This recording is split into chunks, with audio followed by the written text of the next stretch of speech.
Me llamo Rubén Molina y tengo 32 años. Hace apenas 3 días, estaba sentado en el despacho de un abogado en el centro de Toledo, justo donde las calles se vuelven tan estrechas que parece que los edificios se inclinan para contarse secretos. Leí una sola hoja de papel y me eché a reír con tantas ganas que el letrado soltó su bolígrafo, se ajustó las gafas y me preguntó, con una mezcla de desconcierto y cortesía profesional, si necesitaba un vaso de agua. Mis padres no me habían dirigido la palabra en 2 años. Ni una tarjeta de cumpleaños, ni un solo mensaje de texto por Navidad, ni siquiera un frío hola a través de terceros. El silencio en mi familia siempre fue un muro de carga, algo que sostenía la estructura de nuestra casa sin que nadie se atreviera a tocarlo. Entonces, su abogado me envió un documento, una sola página encabezada por un sello oficial. Necesitaban mi firma para vender la casa de campo de mi abuelo, situada cerca de los montes de Toledo, junto al embalse de Guajarás. Era el único lugar en el mundo que alguna vez sentí como un hogar de verdad, donde el olor a jara y encina borraba el aire viciado de las apariencias. Se suponía que ese documento me quitaría algo, que me borraría del mapa familiar definitivamente. En cambio, me entregó lo único que mi familia nunca me dio. La prueba de que alguien, en algún momento, creía que yo valía la pena ser protegido. Pero antes de contaros lo que ponía en esa carta, permitidme llevaros al principio, a la cena de Nochebuena que lo terminó todo. Me crié a las afueras de Toledo, en uno de esos pueblos donde el repicar de las campanas marca el ritmo de la vida, donde todo el mundo saludaba a todo el mundo por la calle y donde tus asuntos nunca eran realmente tuyos, sino propiedad de la comunidad. Mi padre, Gerardo Molina, dirigía la sucursal local de un banco importante. Era un hombre respetado, de apretón de manos firme y mirada evaluadora, que siempre llevaba la camisa perfectamente almidonada para ir a la misa mayor de los domingos. Mi madre, Diana, era el alma de la parroquia. Organizaba el grupo de lectura, las tómbolas benéficas de las fiestas patronales y se aseguraba de que el altar siempre tuviera flores frescas. Juntos, parecían el tipo de padres que verías en un marco de fotos de una tienda de decoración elegante en la calle Comercio. Impecables, estáticos y reales.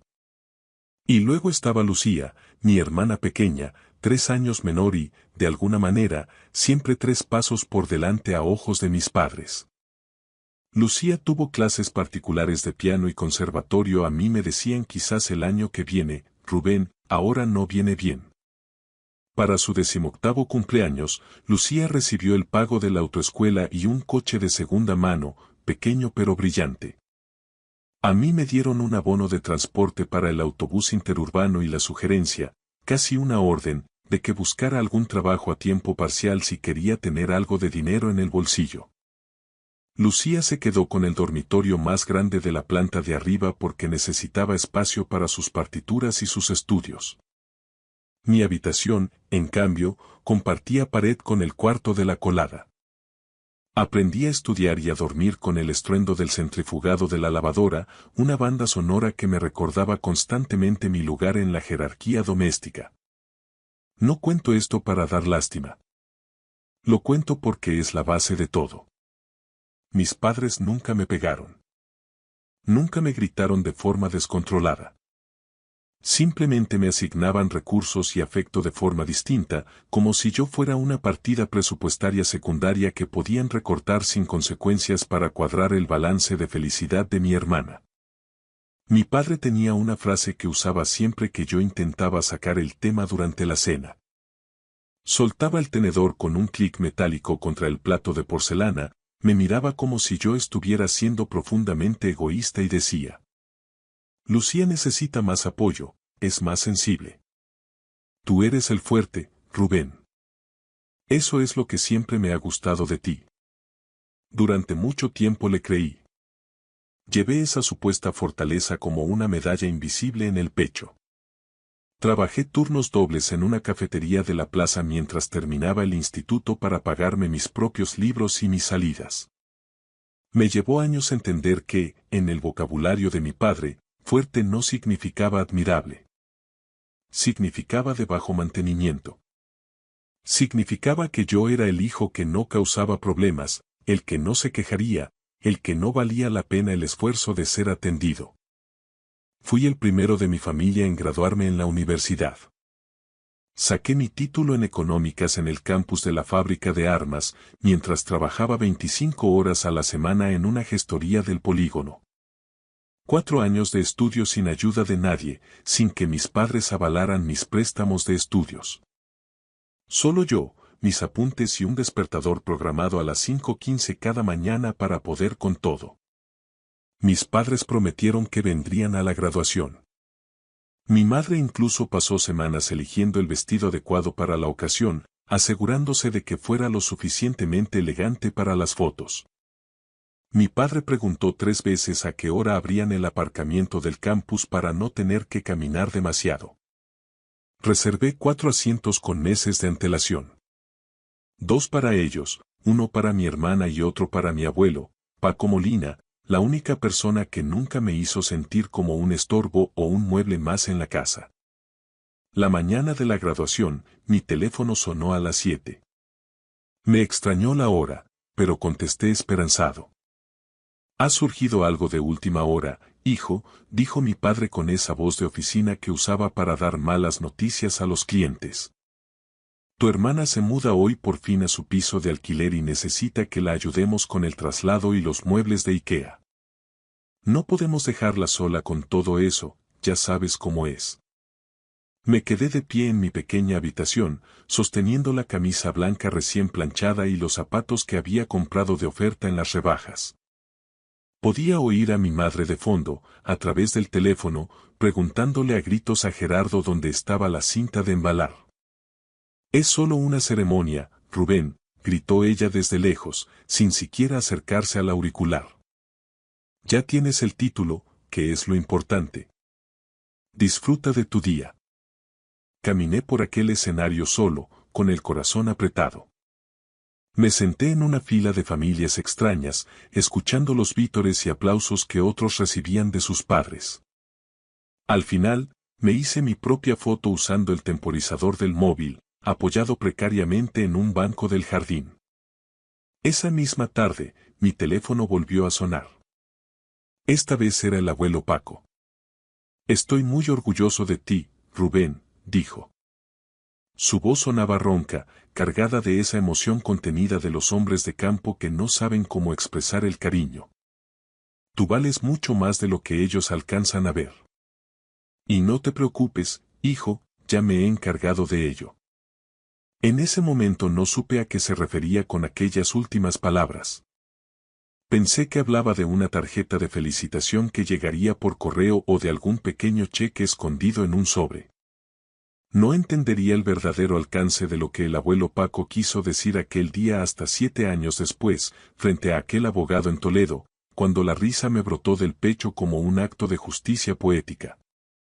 Conocí a Elena Rivas cuando yo tenía 26 años.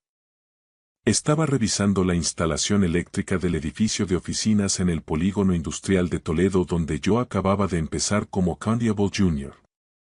La oí antes de verla, tarareando con una alegría contagiosa mientras trazaba una línea de conductos detrás de las placas del falso techo.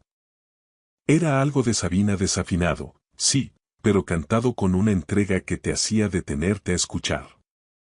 Elena era electricista autónoma y se movía con una seguridad envidiable. Tenía su propia furgoneta, una Citroën Berlingo de segunda mano con su nombre rotulado en letras azules en el lateral. Trabajaba jornadas de 14 horas, de esas que te dejan la espalda molida. Tenía las manos curtidas por el cableado y las botas de seguridad desgastadas por el uso, y recuerdo que me trajo flores de una gasolinera en nuestra tercera cita porque, según dijo, la floristería de la plaza ya había cerrado y no quería aparecer en mi puerta con las manos vacías. Nos casamos cuando yo tenía 28 años en una ceremonia civil pequeña y discreta en el juzgado. Mi abuelo Paco había fallecido 3 años antes y todavía sentía aquel vacío punzante cada vez que pasaba algo bueno y no podía llamarlo para contárselo. Mis padres vinieron a la boda, pero su presencia fue breve y protocolaria, como si estuvieran cumpliendo con un compromiso social molesto. En una comida familiar la semana siguiente, mi padre se sentó a la cabecera de la mesa con aire de juez. Miró a Elena por encima del plato de pollo asado y soltó, con esa calma gélida que te hace dudar de si realmente has oído bien. Sinceramente, Rubén, pensé que aspirarías a algo más. Una electricista. Es bajar de nivel, hijo. Mi madre apretó los labios en un gesto de aprobación silenciosa mientras Lucía no levantaba la vista de su móvil.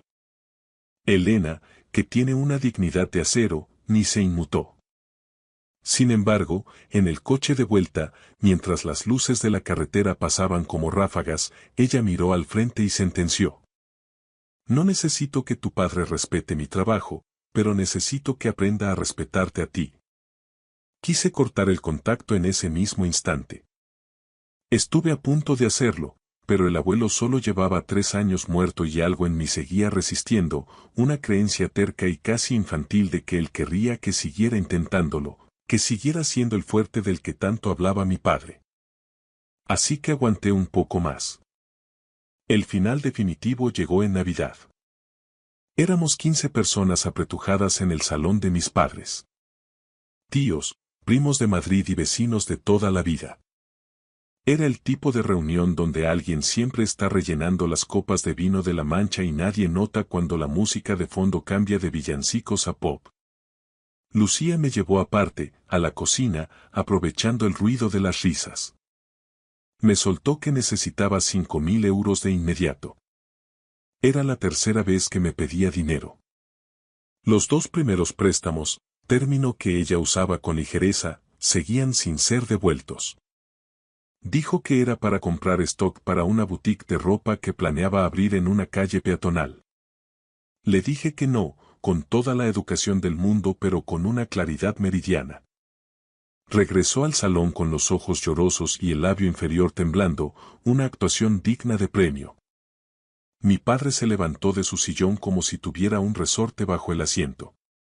¿Qué clase de hermano se niega a ayudar a su propia familia en un momento así? Bramó lo bastante alto como para que la conversación en toda la habitación muriera de golpe. Mi tía Adela se quedó paralizada con la jarra de ponche a medio servir.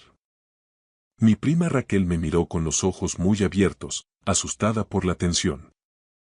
Has cambiado mucho, Rubén, sentenció Gerardo. Y te aseguro que no ha sido para mejor. Fue entonces cuando mi madre se inclinó hacia mi tía Paqui y, en un tono de falsa confidencia pero proyectando la voz para que todos escucháramos, soltó el golpe de gracia. Está así desde que se casó con esa mujer. Sinceramente, creo que ha perdido el norte por completo, está muy inestable.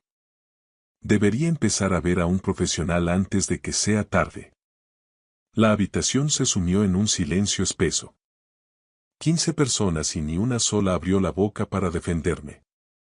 Me quedé allí, en el centro de aquel salón decorado con exceso, y sentí algo que no experimentaba desde el día de mi graduación. Me sentí invisible, rodeado de mi propia sangre y, sin embargo, completamente solo. Sin decir una palabra más, me puse el abrigo, besé al bebé de mi prima Raquel en la frente y salí de esa casa por última vez. El silencio que siguió fue extraño. Uno pensaría que la ausencia de conflictos trae paz inmediata, pero el silencio no está vacío, a menudo se rellena con las mentiras de los que se quedan. A las pocas semanas, mis padres ya habían construido una narrativa oficial que difundían sin descanso. Gerardo llamaba a los parientes lejanos y mi madre acorralaba a sus amigas a la salida de misa en la parroquia. El relato era sencillo. Rubén es un fracasado agresivo que no sabe gestionar su vida, y Elena lo tiene aislado de los suyos. Mi primo Raquel me llamó en enero, preocupada. Tu madre me ha dicho que estás yendo a terapia porque tuviste un brote violento en Navidad. ¿Estás bien, primo?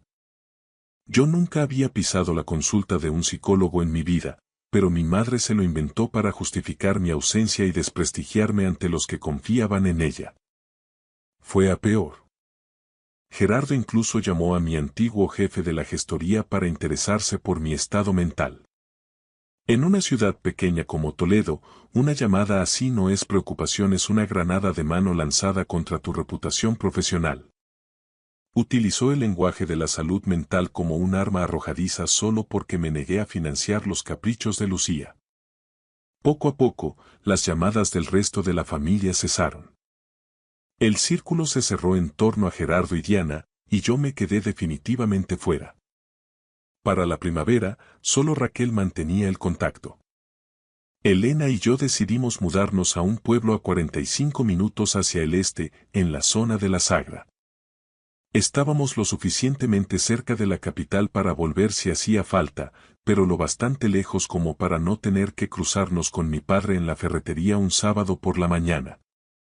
Me ascendieron a Candiabo Senior en una firma donde nadie conocía mi apellido, y el negocio de Elena prosperó. Contrató a varios oficiales y compramos una casa pequeña con porche y un jardín que ella misma cuida. Era una vida tranquila, una buena vida, lejos de la sombra de los Molina. Pasé por delante de la casa de campo una vez, la vieja finca del abuelo Paco en la carretera que bordea el embalse, cerca de la zona de Gálvez. El pequeño pantalán de madera donde pescábamos empezaba a inclinarse hacia el agua, vencido por los años. La pintura de las maderas se había vuelto de un gris ceniza, descascarillada por el sol implacable de Castilla. Aminoré la marcha, el motor de mi coche era lo único que rompía el silencio del campo, pero no me detuve. Dolía demasiado. Todo en esa casa respiraba su presencia. El olor a leña de encina, el chirrido de la verja de hierro, la forma en que siempre me esperaba con un vaso de leche fría y unas migas los viernes cuando me recogía del instituto. 2 años pasaron en un suspiro de distancia y silencio. Entonces, un martes de marzo, llegó un sobrecertificado con el remite de un bufete de abogados que no conocía, con sede en la calle Altagracia. Estaba dirigido específicamente a mí. Rubén Molina. El sobre reposó en la encimera de mi cocina 2 días enteros antes de que me atreviera a rasgarlo. 2 años de vacío absoluto y, de repente, una notificación legal. Lo abrí un jueves por la mañana, mientras Elena ya estaba fuera atendiendo un aviso por un apagón en un pueblo cercano. La carta la firmaba un tal S.R. Lozano. Decía que mi padre, Gerardo Molina, estaba iniciando los trámites para la venta de la finca registral número 14, la casa del abuelo, y que, como heredero legitimario en el testamento de Francisco Molina, se me solicitaba que firmara una escritura de renuncia y ratificación, renunciando a cualquier reclamación o derecho sobre dicha propiedad para facilitar la inscripción en el registro de la propiedad. Había una línea punteada para mi firma, un plazo de 30 días y un número de teléfono de contacto. La leí 3 veces, sintiendo como el frío me subía por la espalda. 2 años sin una felicitación de Navidad, sin un ¿cómo estás, hijo?, y la primera vez que mi familia contactaba conmigo era a través de un abogado para pedirme que les entregara, negro sobre blanco, lo último que me quedaba del abuelo Paco. Miré hacia el estante de madera que Elena había instalado sobre la encimera. Allí estaba la vieja caja de aparejos de pesca del abuelo. Madera de Sabina, con sus iniciales grabadas a fuego en la tapa. Dentro de esa caja, oculta bajo los anzuelos y los plomos, había un sobre amarillento que yo había conservado durante 7 años. Lo encontré mientras recogía sus camisas tras el entierro. Para Rubén, cuando llegue el momento de la verdad, ponía por fuera con su letra apretada y segura. Nunca lo había abierto. Siempre pensé que sería una carta de despedida, algo sentimental que me rompería el corazón de nuevo. Esa noche, bajo la luz de la cocina, abrí el sobre del abuelo Paco. Mis manos temblaron hasta que rompí el lacre. Dentro había 2 documentos. El primero era un acta notarial de gran gramaje, sellada y timbrada. El encabezado rezaba: escritura de donación con reserva de usufructo y poder irrevocable. La propiedad de la casa de campo había sido donada a mi nombre 7 años atrás, antes de que él enfermara. El administrador de este proceso era el S.R. Callao, el notario de toda la vida del abuelo y su amigo más fiel. Yo figuraba como el único y absoluto propietario desde entonces, aunque el abuelo se había reservado el uso de la casa hasta su muerte. La segunda pieza era una hoja de cuaderno cuadriculado, doblada con esmero. Su letra era inclinada y decidida. Rubén, conozco a tu padre mejor que nadie. Sé que tiene buena intención, pero su orgullo le impide ver la realidad cuando se trata de tu hermana Lucía. Ella siempre será el pozo sin fondo y tú serás el que pague las facturas. Esta casa es tuya, hijo. Siempre lo fue en mi corazón y ahora lo es en el papel. No dejes que el apellido Molina te arrebate lo que te pertenece por derecho. Tu abuelo, Paco. Me senté en el suelo de la cocina y lloré. No fue un llanto de tristeza, sino de alivio, el tipo de llanto que vuelve a encajar las piezas de un hombre roto. Él lo sabía. Antes de aquella fatídica cena de Navidad, antes incluso de que yo conociera a Elena, el abuelo lo previó todo. Y no solo sintió lástima por mí, se movió, fue al notario en silencio y construyó una muralla legal para protegerme. A la mañana siguiente llamé al Sr. Callao. La donación es plenamente válida y firme, Rubén, me confirmó con voz pausada. Se inscribió correctamente en su día y el nombre de tu padre no aparece en el tracto sucesorio de esa finca.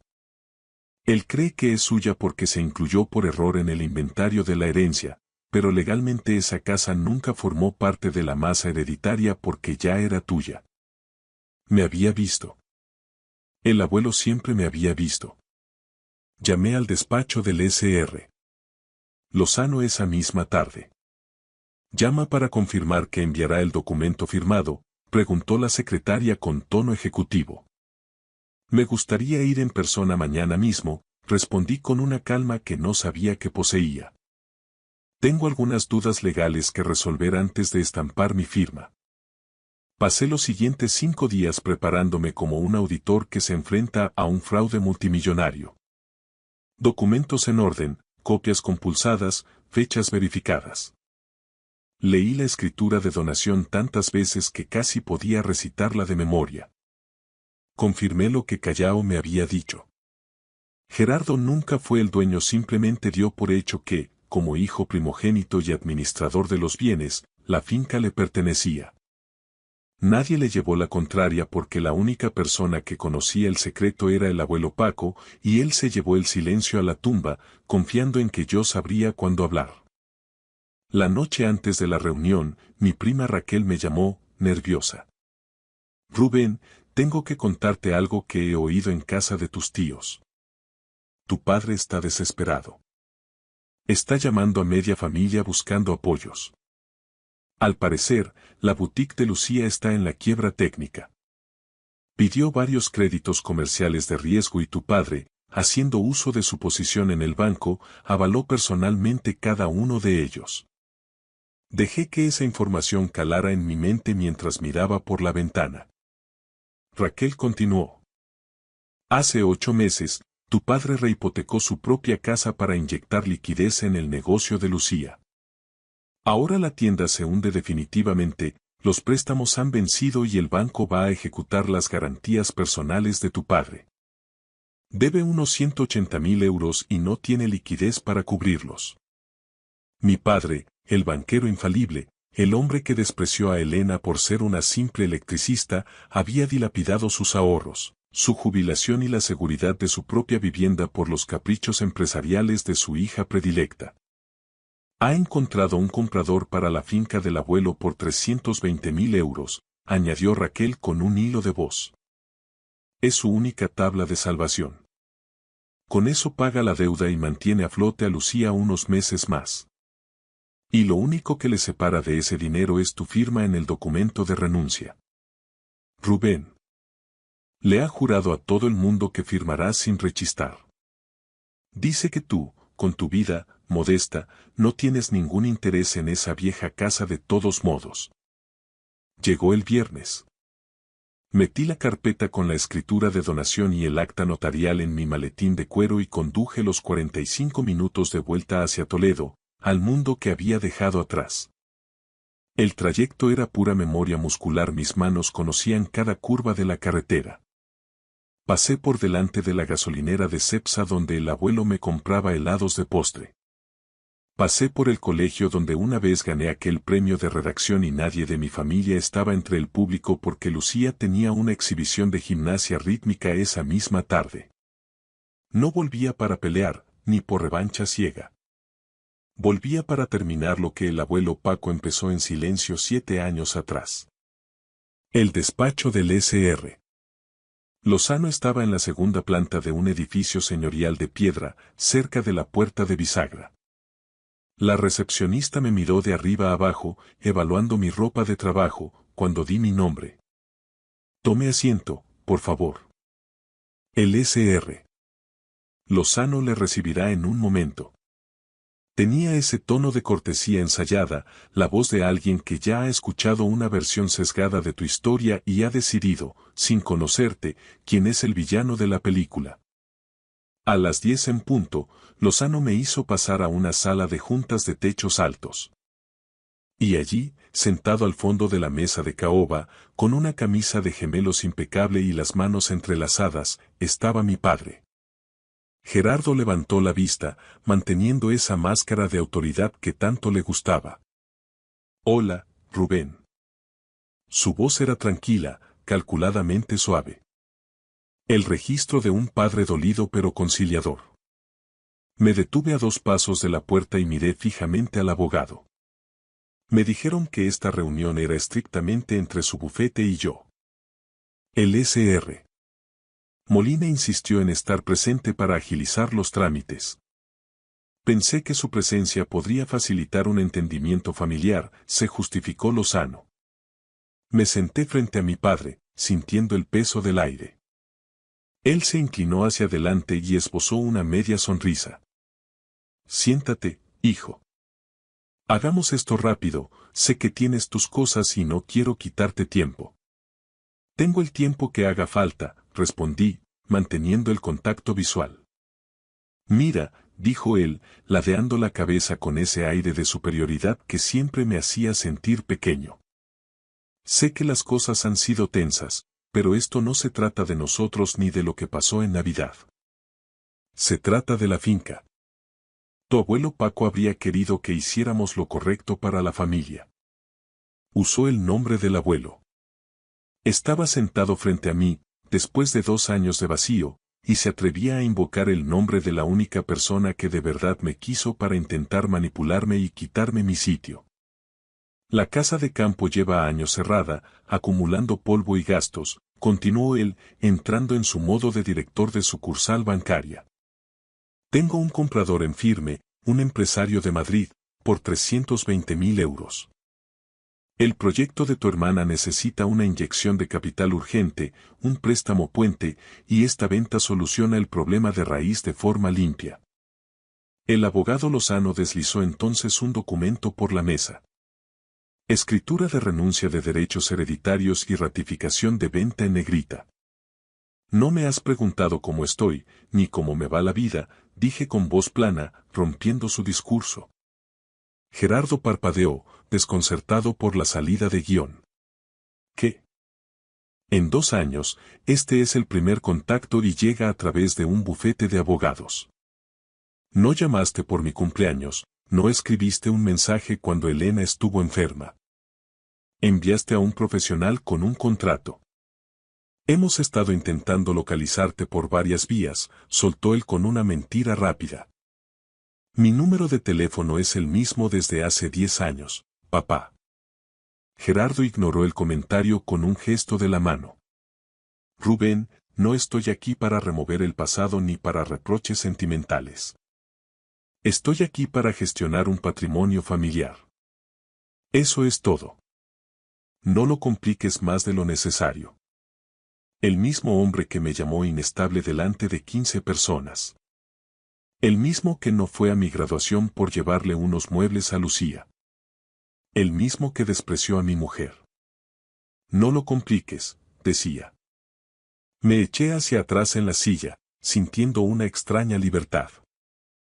Antes de firmar nada, me gustaría entender por qué se me ocultó la intención de venta hasta recibir esta notificación. Gerardo miró al abogado como si éste fuera un testigo de mi supuesta terquedad. Ya te lo he dicho, ha sido imposible contactar contigo.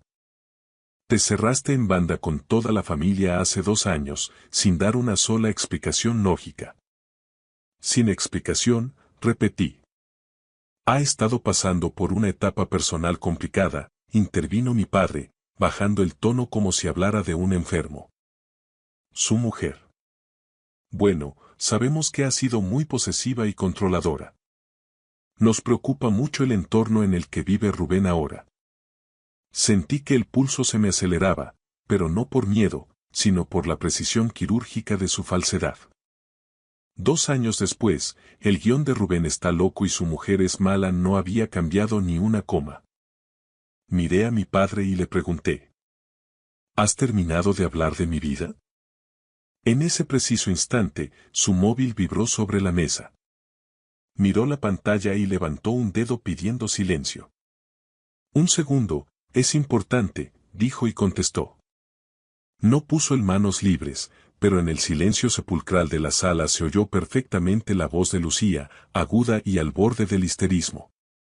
¿Ya ha firmado el tonto de mi hermano? Papá, necesito el ingreso para el lunes sin falta. El dueño del local dice que si no pago los atrasos, cambia la cerradura y se queda con el género. Gerardo tapó el micrófono con la mano, visiblemente tenso. Lo estoy gestionando ahora mismo. Dame 1 hora. Pero Lucía seguía gritando. Dile que es por el bien de la familia, que mamá está disgustada. Siempre cede cuando le tocas la fibra con eso. Esas palabras cayeron en el centro de la mesa de juntas como un cristal estallando contra el suelo. Gerardo colgó, con el cuello encendido de una rabia sorda. Siempre cede cuando dices eso, repetí en un susurro cargado de ironía. Gerardo dejó el móvil boca abajo con un golpe seco. Está bajo mucha presión, Rubén. No te tomes sus palabras de forma literal. No me las tomo de ninguna forma, dije. Solo tomo nota de la realidad. Mi padre se levantó bruscamente. La silla chirrió contra el suelo de madera. Rubén, he tenido mucha paciencia contigo hoy.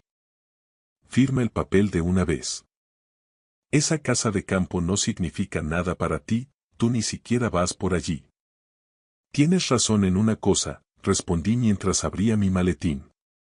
No significa nada para ti más que dinero para tapar los agujeros de Lucía. Pero para mí es otra cosa. Gerardo agitó la mano con desprecio. No empieces con sentimentalismos ahora. ¿Sabes cuál es tu gran error, Gerardo? Que eres un soberbio, sentencié yo.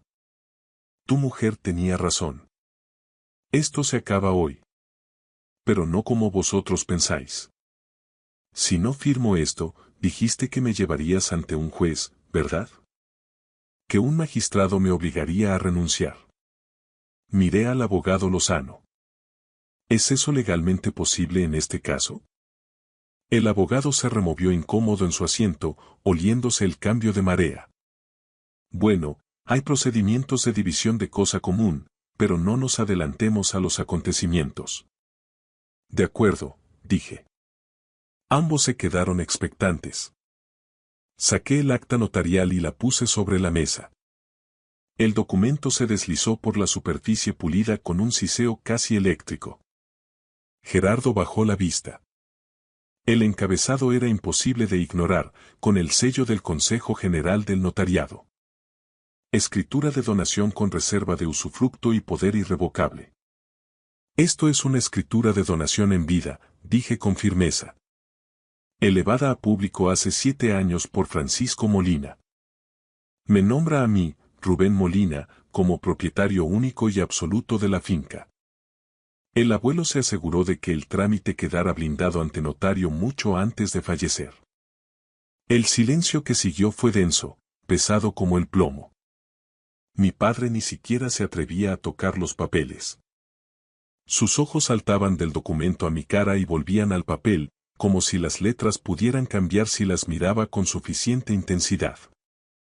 El abogado Lozano, sin embargo, agarró la escritura inmediatamente. Se quitó las gafas, se frotó el puente de la nariz y leyó las cláusulas con rapidez profesional.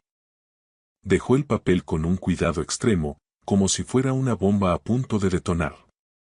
Miró a mi padre con una expresión que yo ya conocía de mis auditorías. La cara de alguien que acaba de descubrir que el suelo bajo sus pies ha dejado de existir. Lozano miró a Gerardo. Sr. Molina, dijo, y la formalidad de su voz era ahora gélida. ¿Usted no tenía conocimiento de que su padre había donado esta propiedad en vida a su nieto? La boca de Gerardo se abrió y se cerró sin emitir sonido. Eso es imposible. La finca figuraba en el inventario del testamento.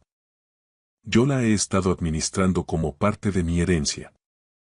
Según este documento, que es anterior y está debidamente inscrito, continuó Lozano, la propiedad salió del patrimonio de su padre mucho antes del fallecimiento.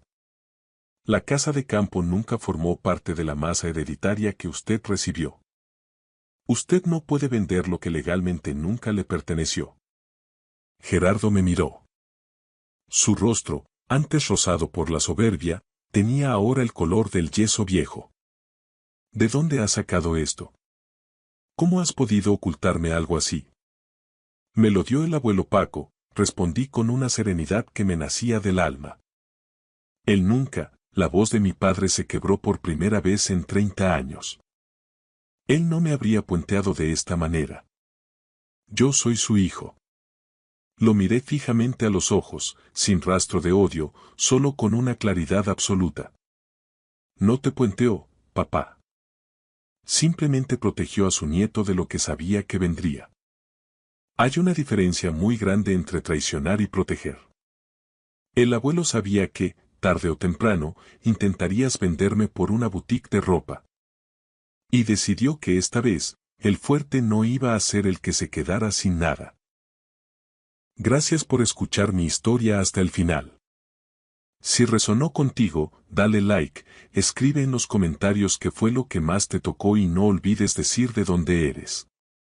Suscríbete al canal, vienen muchas más historias. Nunca pensé que una tarde de martes en octubre sería la noche que lo cambiaría todo. Mi hija Lucía se había empeñado en que nos fuéramos pronto de la verbena de otoño del colegio, una festividad que normalmente se alargaba entre puestos de castañas asadas, chocolate con churros y el bullicio de sus amigos corriendo por el patio. Su insistencia era algo muy inusual. Lucía siempre era la última en querer marcharse de cualquier evento escolar. Pero esa noche, me tiró de la manga de la chaqueta con una urgencia silenciosa y me susurró al oído. Papá, ¿podemos irnos a casa ya, por favor? El aparcamiento del centro aún estaba medio lleno cuando llegamos a nuestro coche. Lucía se subió al asiento del copiloto sin decir palabra, manteniéndose rígida.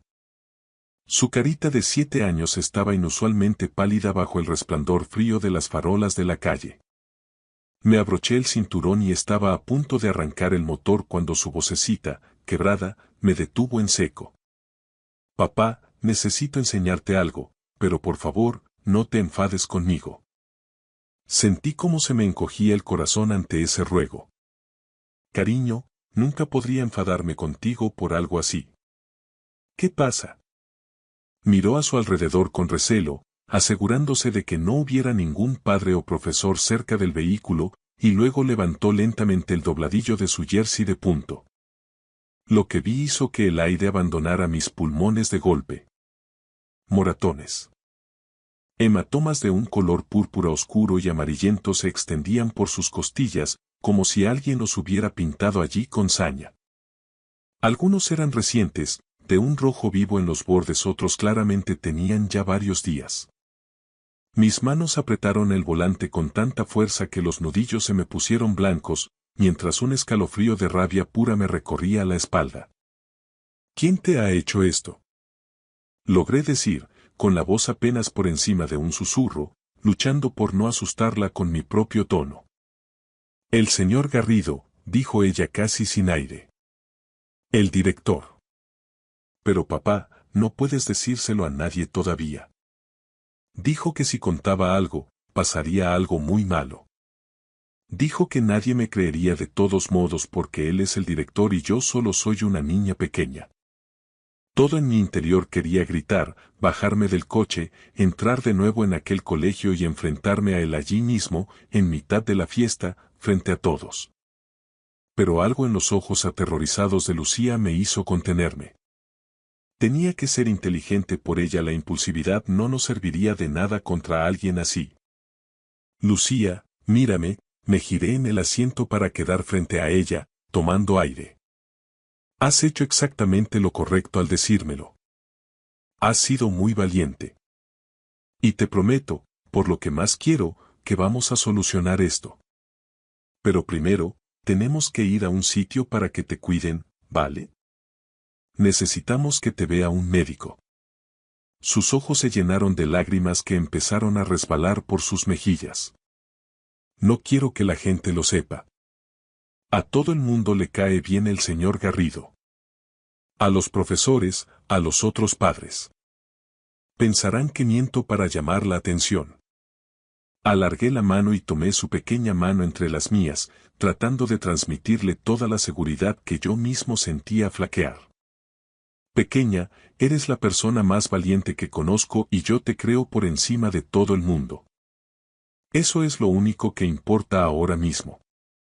El trayecto hasta el Hospital Infantil Universitario Niño Jesús, en el centro de Madrid, me pareció durar horas, aunque el tráfico de la noche nos permitió llegar en apenas 20 minutos.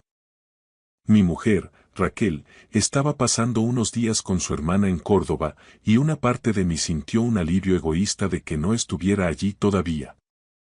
Necesitaba mantener la calma absoluta por mi hija, y sabía que si Raquel veía esos hematomas, se quedaría tan destrozada como yo, que apenas lograba contener el temblor de mis manos. La médica de urgencias, la doctora Sara Vargas, fue de una profesionalidad impecable, amable y minuciosa. Activó de inmediato el protocolo de sospecha de maltrato infantil. Tomó fotografías para el parte de lesiones, hizo preguntas cuidadosas con una voz suave que calmó a Lucía, y su rostro se volvía más pétreo con cada respuesta que daba la niña. Tras el examen clínico, me pidió que saliera un momento al pasillo para hablar a solas. Sr. Moreno, estas lesiones son compatibles con un maltrato físico continuado y severo, me explicó con voz grave. El patrón y la coloración sugieren múltiples incidentes durante al menos 2 o 3 semanas. Como facultativa, estoy legalmente obligada a informar de esto de inmediato a los servicios de protección de menores y a las autoridades policiales. El juzgado de guardia recibirá el parte esta misma noche. Me parece bien, respondí con una firmeza que me sorprendió a mí mismo, porque la persona que ha marcado así a mi hija es el director de su colegio de primaria. La expresión de la doctora Vargas se ensombreció notablemente. Entonces esto acaba de volverse aún más complicado, Sr. Moreno. Las personas en puestos de autoridad a menudo cuentan con redes de apoyo y sistemas que, irónicamente, terminan protegiendo al agresor en lugar de a la víctima. Tengan paciencia. No se equivocaba. Cuando la policía llegó una hora más tarde para iniciar las diligencias, el oficial Martínez pareció comprensivo mientras tomaba la declaración preliminar de Lucía en una sala habilitada para menores. Pero cuando mencioné el nombre del agresor, vi como una sombra de duda cruzaba sus ojos. Javier Garrido, el director del Colegio Público Los Olivos, repetí, para que no hubiera error. El oficial Martínez dejó su bolígrafo sobre la mesa y me miró de otra manera. Conozco a Javier desde hace 15 años, Sr. Moreno. Ha sido director de Los Olivos durante 12. Es un referente en el barrio. Él puso en marcha el programa de tutorías extraescolares, entrena al equipo de fútbol juvenil los fines de semana. Sus propios hijos van a ese mismo centro. No me importa si es un santo o si ha ganado el premio al profesor del año, dije, luchando por mantener la voz firme y no estallar en la comisaría. Mire las fotos de las costillas de mi hija. Tiene 7 años y está aterrorizada de volver a pisar su colegio. No estoy diciendo que no crea el testimonio de la menor, Sr. Moreno, matizó el oficial con cautela institucional. Solo digo que tenemos que ser extremadamente cuidadosos con acusaciones de este calibre. Javier Garrido es un miembro muy respetado de esta comunidad y un cargo público. Esa frase, miembro muy respetado de esta comunidad, se me quedó grabada a fuego y me perseguiría durante las semanas siguientes como un mantra de injusticia. El oficial terminó de redactar el acta y se marchó. La doctora Vargas, antes de darnos el alta, me entregó una lista de psicólogos infantiles especializados en trauma y me dio un consejo que sonó a advertencia. Que Lucía no regresara bajo ningún concepto al colegio hasta que la investigación oficial diera algún paso concreto. Salimos del hospital en mitad de la noche, con el peso de una batalla que apenas acababa de comenzar. Cuando finalmente llegamos a casa, cerca de la medianoche, el silencio de la calle parecía más pesado que de costumbre. Llevé a Lucía en brazos, notando lo pequeña y vulnerable que se sentía contra mi pecho, hasta que la deposité con cuidado en su cama. Estaba agotada, con las ojeras marcadas por el cansancio y el trauma, pero justo antes de que pudiera salir de la habitación, me agarró la mano con una fuerza desesperada. «Papá, ¿de verdad me crees, verdad?», susurró, buscándome los ojos en la penumbra. «Cada una de tus palabras, cariño. Cada una de ellas. Descansa, que papá y mamá no se van a mover de aquí». Bajé a la cocina y llamé a Raquel. Respondió al primer tono, como si hubiera estado esperando una señal de alarma toda la noche. Cuando le conté, tratando de medir mis palabras pero sin ocultar la gravedad de los hechos, la oí romperse al otro lado del teléfono. Hubo un silencio cargado de dolor antes de que su voz recuperara una frialdad cortante. «Salgo ahora mismo de Córdoba», dijo. «Estaré en casa en menos de 4 horas. Conduce con cuidado, por favor». Pasé ese tiempo sentado a la mesa de la cocina, bajo la luz fría del fluorescente, mirando una y otra vez las copias de las fotografías que la doctora Vargas me había entregado. Mi preciosa niña estaba marcada y herida por alguien que debía protegerla, a alguien en quien nosotros, como padres, habíamos depositado nuestra confianza más absoluta. Como ingeniero de software, mi mente está entrenada para resolver problemas mediante la lógica, el análisis de patrones y los datos fríos. Así que, para no sucumbir a la rabia ciega, eso fue lo que empecé a hacer. Abrí mi portátil y comencé una investigación exhaustiva. El nombre de Javier Garrido arrojó docenas de resultados en la prensa local y en la web del centro. Allí aparecía él, sonriente, en la ceremonia de premios del distrito. Allí estaba cortando la cinta de la nueva biblioteca del colegio. Allí aparecía rodeado de alumnos en el programa de lectura de verano. Era la imagen perfecta de la excelencia educativa. Sin embargo, tras bucear en foros locales de padres y grupos de redes sociales, encontré algo que me heló la sangre. Un comentario anónimo de hace 8 meses en una plataforma de debate vecinal. ¿Alguien más ha notado que el Sr. Garrido parece pasar demasiado tiempo a solas con ciertos alumnos en Los Olivos? Mi hija dice que llama a niños específicos a su despacho durante el recreo de forma recurrente. ¿Es esto normal? Las respuestas al post eran, en su mayoría, despectivas y defensivas. Solo es un director comprometido que se preocupa por sus alumnos. Hay padres que son demasiado paranoicos hoy en día. El Sr. Garrido tiene una reputación intachable, no deberías difamar sin pruebas. El sistema de defensa social ya estaba en marcha mucho antes de que nosotros supiéramos nada. Seguí indagando en los archivos digitales de la prensa regional. Descubrí que, hace 3 años, un padre había presentado una queja formal ante la Consejería de Educación sobre un contacto físico inapropiado que involucraba a Garrido. La inspección educativa investigó el caso, pero la queja fue considerada infundada y archivada sin más trámite. Aquel padre, derrotado por la burocracia, acabó trasladando a su hijo a otro colegio privado de la zona. Para cuando Raquel entró por la puerta a las 4 de la mañana, yo ya había llenado medio cuaderno con nombres, fechas y capturas de pantalla. Ella fue directa a la habitación de Lucía y se quedó allí, velando su sueño, durante casi una hora. Cuando salió, tenía los ojos enrojecidos y la mandíbula tan apretada que parecía de piedra. Raquel trabajaba como gestora en una clínica médica privada, estaba acostumbrada a lidiar con situaciones críticas, quejas de pacientes y una burocracia asfixiante, pero esta vez se trataba de nuestra propia sangre. ¿Qué pasos vamos a dar?, preguntó, sentándose frente a mí con una determinación gélida. Luchar, respondí. Pero tenemos que ser mucho más inteligentes que ellos. El sistema está diseñado para protegerse a sí mismo, no a Lucía. A la mañana siguiente, recibí la llamada del oficial Martínez. Su tono era profesional, pero detecté una sutil distancia que no estaba presente la noche anterior. Sr. Moreno, he mantenido una conversación con el director Garrido esta mañana, empezó a decir. Niega las acusaciones por completo y se muestra consternado. Afirma que Lucía es una niña dulce, pero que últimamente ha mostrado problemas de comportamiento y falta de atención. Sugiere que los moratones podrían ser fruto de juegos bruscos con otros alumnos durante el recreo y deja caer que, tal vez, la niña se ha inventado esta historia para evitar las consecuencias de algún incidente escolar reciente. Sentí que la sangre me hervía y la tensión me golpeaba las sienes. ¿Me está hablando en serio? Usted mismo vio las fotos en el hospital.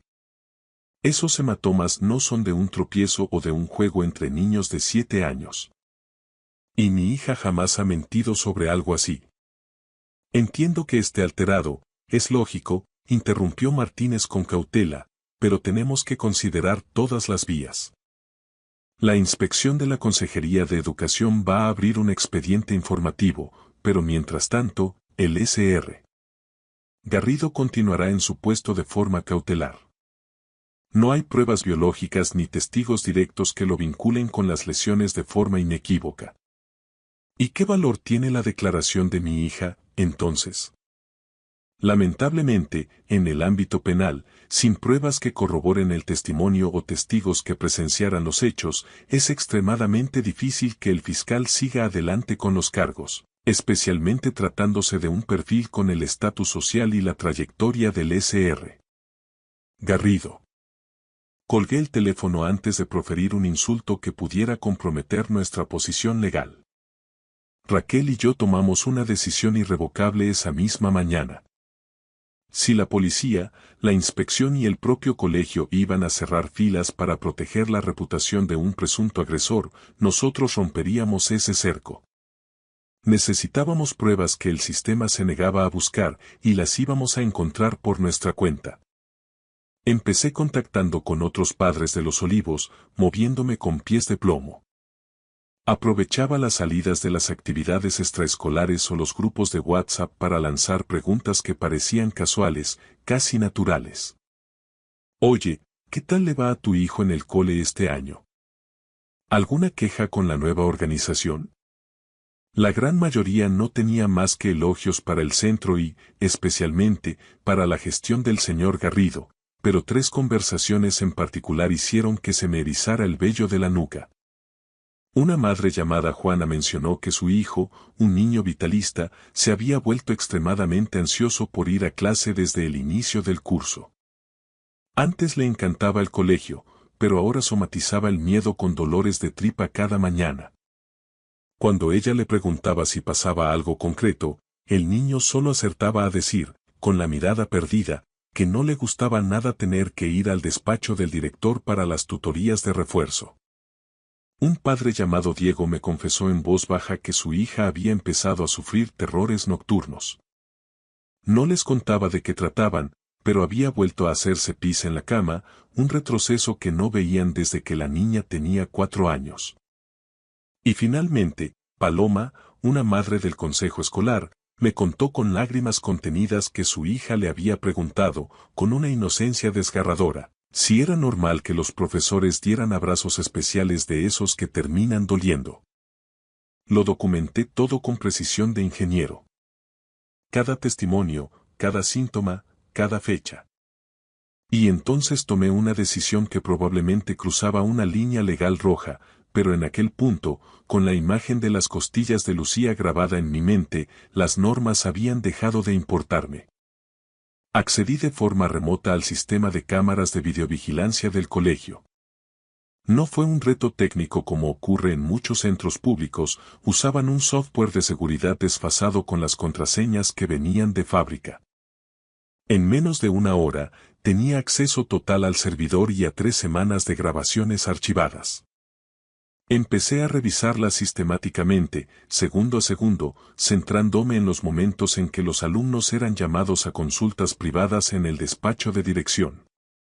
Lo que encontré me revolvió el estómago de una forma física. Vi grabaciones del señor Garrido cerrando las persianas de su despacho con un gesto mecánico antes de recibir a solas a determinados alumnos. Vi a niños salir de esa estancia con un lenguaje corporal radicalmente distinto al que tenían al entrar. Hombros hundidos, la cabeza baja, evitando cualquier contacto visual con el personal de secretaría. En un clip concreto de hace 2 semanas, vi a Lucía entrando en el despacho con su mochila de ruedas y una sonrisa inocente. 15 minutos después, la cámara del pasillo la captó saliendo con el rostro desencajado por las lágrimas, caminando con una rigidez antinatural, como si cada paso le causara un dolor insoportable. Grabé toda la secuencia en un USB cifrado y realicé 3 copias de seguridad inmediatas en la nube. El siguiente paso era el más arriesgado. Necesitaba un aliado interno, alguien que viera lo que ocurría tras los muros del aula. Recordé que Lucía siempre hablaba con cariño de su tutora, la señora Pardo, una docente que llevaba 20 años en Los Olivos y conocía cada rincón del centro. Si alguien albergaba sospechas reales, tenía que ser ella. Me presenté en el colegio durante mi hora de comida, exigiendo hablar con la señora Pardo. En la secretaría intentaron que pidiera una cita formal a través de la aplicación oficial, alegando que la profesora estaba en su hora de preparación, pero insistí con una frialdad tal que acabaron avisándola. Cuando la señora Pardo salió al vestíbulo, supe de inmediato que estaba al tanto de todo, sus manos temblaban levemente al sostener su cuaderno. Sr. Moreno, me he enterado de las graves acusaciones que ha vertido, empezó a decir con voz trémula. Quiero que sepa que el señor Garrido siempre ha mantenido una trayectoria profesional intachable en este centro. Por favor, la interrumpí en un susurro cargado de urgencia, solo concédame 5 minutos. Aquí no podemos hablar. ¿Podemos entrar en su aula un momento? Algo en la determinación de mis ojos debió de convencerla. Fuimos a su aula vacía, que aún olía a tiza y ceras de colores, y cerré la puerta tras de nosotros. Señora Pardo, no estoy aquí para montar un escándalo gratuito. Estoy aquí para proteger a mi hija y a otros niños que, como ella, están sufriendo en silencio. Y usted sabe perfectamente de lo que hablo. Le enseñé las fotos del parte de lesiones en la pantalla de mi móvil. Vi cómo el color abandonaba su rostro hasta dejarla de un blanco ceniza. ¿Cuánto tiempo hace que sospecha de lo que ocurre en ese despacho? Pregunté con suavidad. Se quedó callada un largo rato, mirando por la ventana hacia el patio donde los niños jugaban ajenos a todo. Luego, se desplomó pesadamente en su silla. 3 años, susurró con una voz que apenas reconocí. He tenido sospechas durante 3 años. Diferentes alumnos, cambios drásticos de personalidad, picos de ansiedad inexplicables.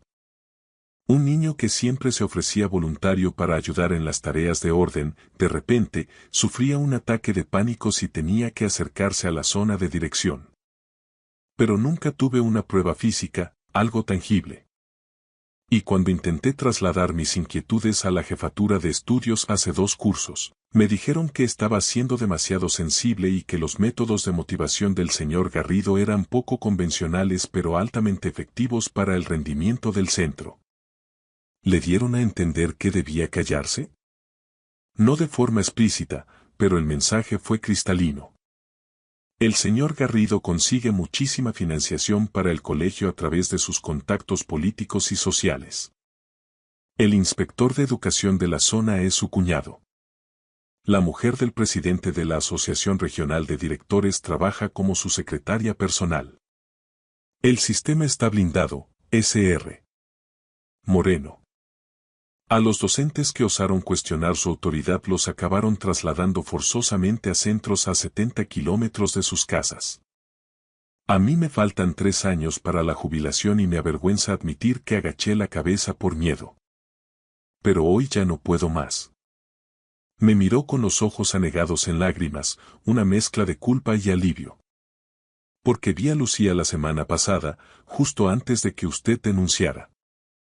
Vino a mi clase durante el recreo y le pregunté si se encontraba bien. Me dijo que sí, pero tenía esa mirada. Esa mirada de estar en otro sitio, como si su mente intentara desconectarse de su cuerpo para desaparecer. He visto esa expresión demasiadas veces en otros niños y he comprendido que mi silencio me hace cómplice.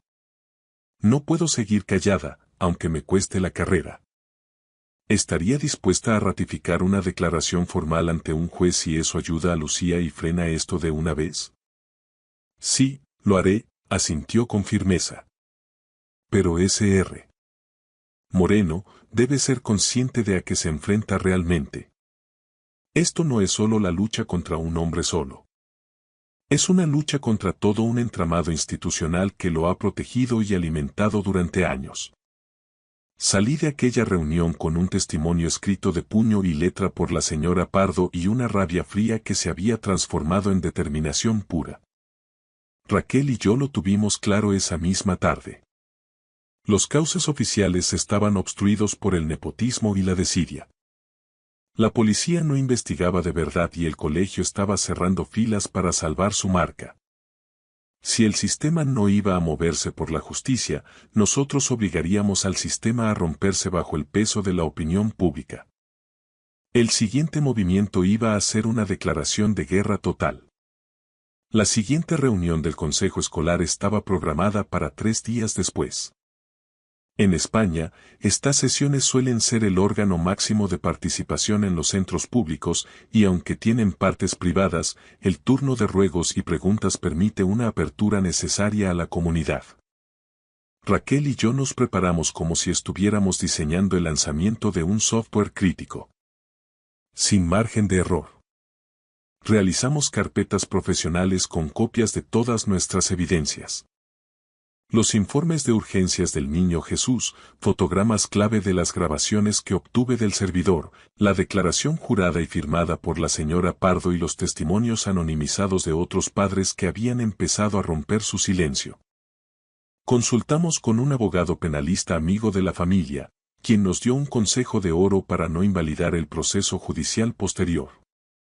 Sed quirúrgicos. No uséis adjetivos calificativos ni caigáis en el insulto. Cíñanse a los hechos probados y a las fechas. Dejad que la evidencia física hable por sí sola y que ellos sean los que tengan que dar explicaciones. La noche de la reunión, el salón de actos del Colegio Los Olivos estaba a reventar, el aire estaba viciado por la calefacción y la tensión eléctrica que se palpaba en el ambiente. De alguna manera, el rumor de que algo importante iba a estallar se había extendido por los grupos de padres como la pólvora. Reconocí a muchos. Profesores veteranos con cara de preocupación, miembros del AMPA, el inspector de zona con su traje gris y, sentado en la primera fila con una postura que irradiaba una calma insultante, Javier Garrido. Parecía el dueño y señor del lugar. Cuando se abrió el turno de intervención para el público, me puse en pie.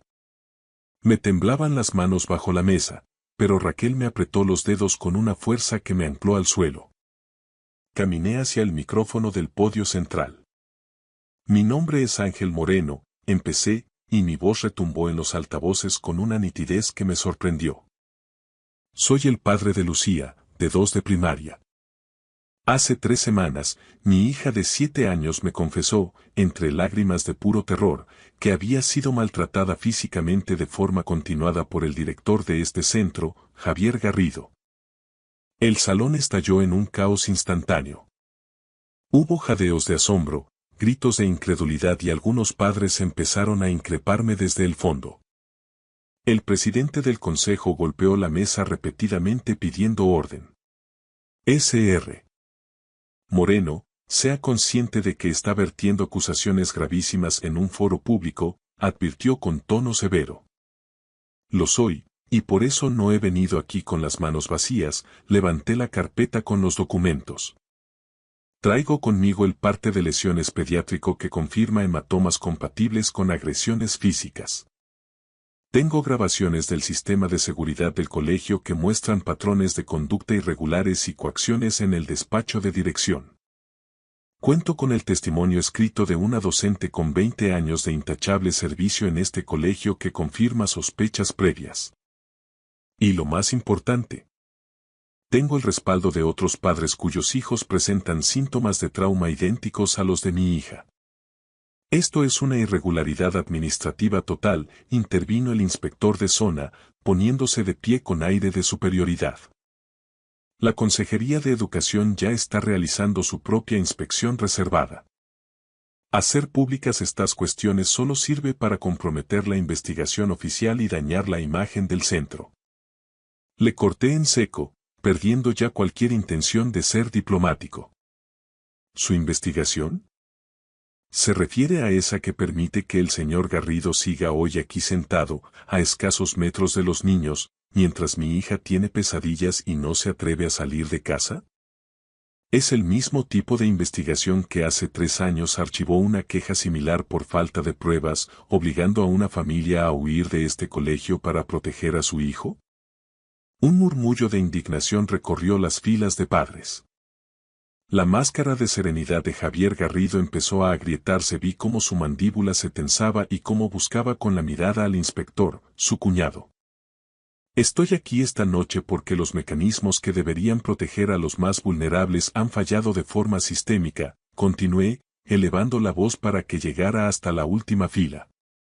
Porque cuando acudí a la policía, me hablaron de la dificultad de procesar a un miembro respetado de la comunidad. Porque cuando llamé a la consejería, me pidieron paciencia burocrática mientras mi hija se hundía. Así que traigo estas pruebas ante todos ustedes, ante la soberanía de este consejo, porque todos los que traemos a nuestros hijos aquí cada mañana tenemos el derecho de saber qué ocurre cuando se cierra esa puerta de dirección. Empecé a repartir las copias de las pruebas a cada miembro del consejo. Vi rostros que pasaban de la incredulidad al horror al ver las fotos de las costillas de Lucía. El inspector intentó disolver la sesión alegando defectos de forma, pero el dique ya se había roto. Los padres empezaron a levantarse por todo el salón. Juana, con la voz quebrada, compartió el cambio de personalidad de su hijo. Paloma relató las preguntas desgarradoras de su niña. Diego mencionó los retrocesos en el desarrollo de su pequeño. Uno a uno, los que habían callado por miedo o por dudar de su propio instinto, se unieron a nuestra voz. Finalmente, el señor Garrido se levantó, tratando de recuperar su aura de autoridad pedagógica. Estas acusaciones son un montaje infundado, una infamia absoluta. He dedicado mi vida entera a la educación y a este barrio. Esto no es más que una casa de brujas orquestada por un padre conflictivo cuya hija tiene graves problemas de disciplina y adaptación que he intentado corregir personalmente. Mi hija tiene 7 años y tiene las costillas marcadas por sus manos, le espeté, y el silencio que siguió a mis palabras fue sepulcral. No se atreva a intentar culpar a una niña pequeña de su propia depravación. La reunión se prolongó durante 3 horas de una intensidad agónica. Al final, ante la presión insoportable de las familias y la contundencia de los documentos, el consejo escolar no tuvo otra salida. Se aprobó por mayoría solicitar la suspensión cautelar inmediata del director, iniciar una auditoría independiente externa y revisar de arriba a abajo los protocolos de protección al menor. Pero la verdadera grieta en el muro llegó 48 horas después. Recibí una llamada del oficial Martínez a primera hora. Su tono ya no era distante ni condescendiente, sonaba a disculpa, casi a respeto. Sr. Moreno, le informo de que el juzgado de instrucción ha reabierto el caso de oficio. Tras lo sucedido en el consejo escolar, otras 4 familias han acudido a comisaría para interponer denuncias formales. Hemos obtenido una orden judicial para el registro inmediato del despacho de dirección y el volcado de todos sus dispositivos electrónicos personales y profesionales. ¿Qué es lo que ha cambiado realmente, oficial? Pregunté, sintiendo un peso enorme liberarse de mis hombros. Sinceramente, Ángel. Lo que ha cambiado ha sido su valentía al hacerlo público. En este país, es muy difícil ignorar una verdad cuando toda la comunidad ha decidido dejar de mirar hacia otro lado. Ahora el sistema no tiene más remedio que funcionar. El registro judicial del despacho y el volcado del ordenador personal de Javier Garrido revelaron lo que la Policía Nacional calificó en su informe como evidencias perturbadoras. No eran solo archivos digitales, era un patrón de depredación sistemático. Documentación detallada que demostraba cómo llevaba años seleccionando meticulosamente a sus víctimas entre los perfiles más vulnerables del centro. Niños de familias monoparentales con pocos recursos, alumnos con dificultades de aprendizaje o aquellos que, por su timidez extrema, tenían menos probabilidades de ser escuchados por el entorno adulto. Javier Garrido fue detenido un miércoles por la mañana, justo cuando entraba en el centro. Habían pasado 3 semanas desde aquella noche en el aparcamiento en la que Lucía me mostró sus costillas. Los cargos presentados por la fiscalía eran demoledores. Múltiples delitos de agresión sexual, maltrato infantil severo y posesión de material de abuso. A medida que la noticia saltaba a los medios regionales, el goteo de víctimas se convirtió en un torrente. Aparecieron adolescentes que ya estaban en el instituto pero que habían sufrido sus tutorías privadas años atrás.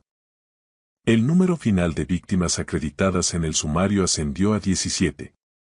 El juicio se celebró 6 meses después en la audiencia provincial. Raquel y yo nos conjuramos para asistir a cada sesión, aunque decidimos que Lucía permaneciera al margen, protegida en casa.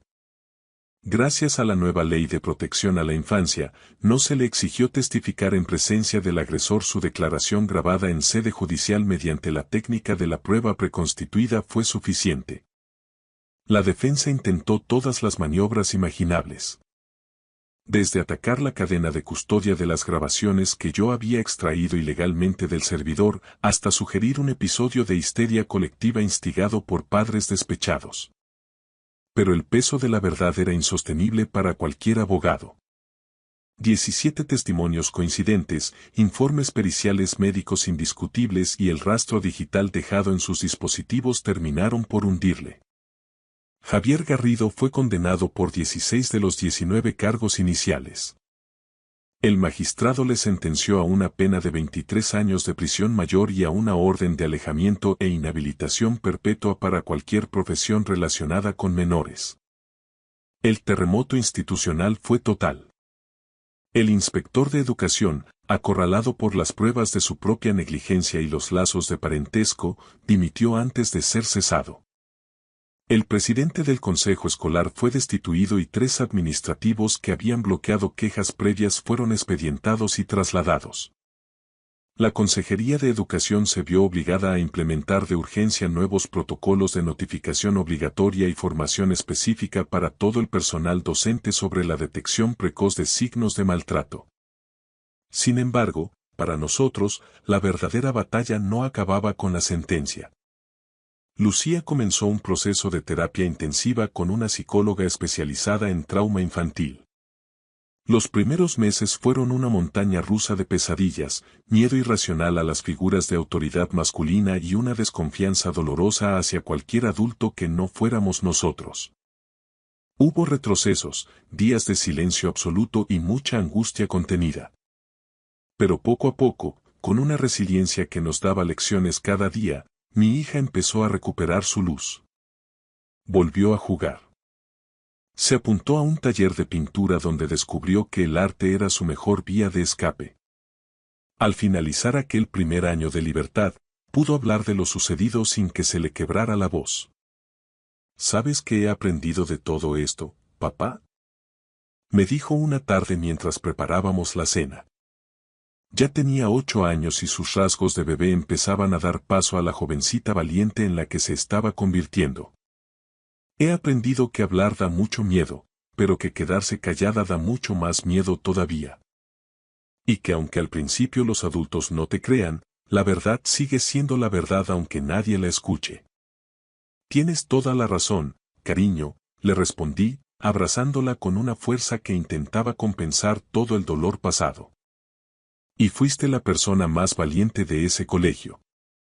No fui valiente al principio, murmuró ella. Tenía mucho miedo.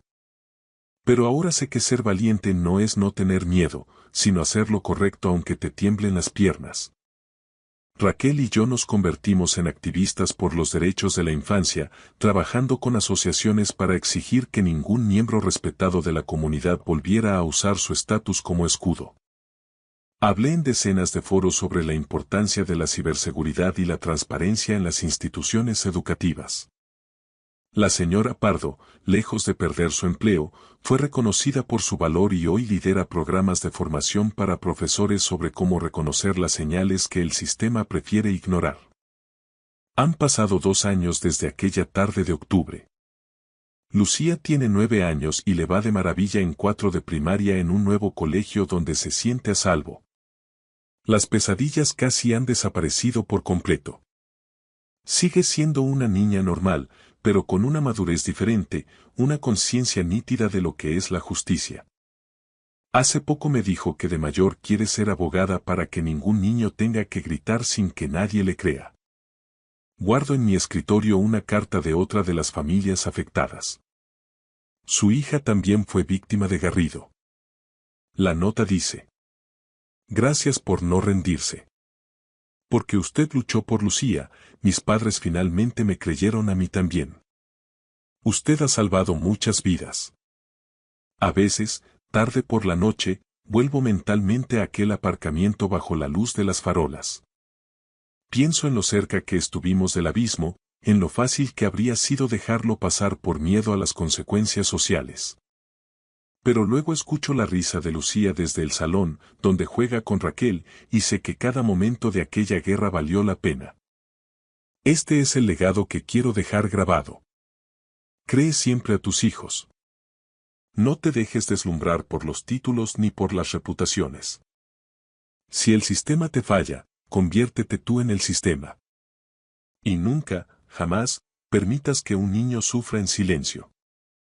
Porque el amor de un padre no solo protege, el amor de un padre es capaz de mover montañas, de derribar muros de silencio y de asegurar que la voz de los vulnerables sea, por fin, escuchada. El amor lucha. El amor cree. Y el amor, cuando se trata de proteger a un hijo, nunca, nunca se rinde. Gracias por escuchar mi historia hasta el final. Si resonó contigo, dale like. Escribe en los comentarios qué fue lo que más te tocó y no olvides decir de dónde eres. Suscríbete al canal, vienen muchas más historias.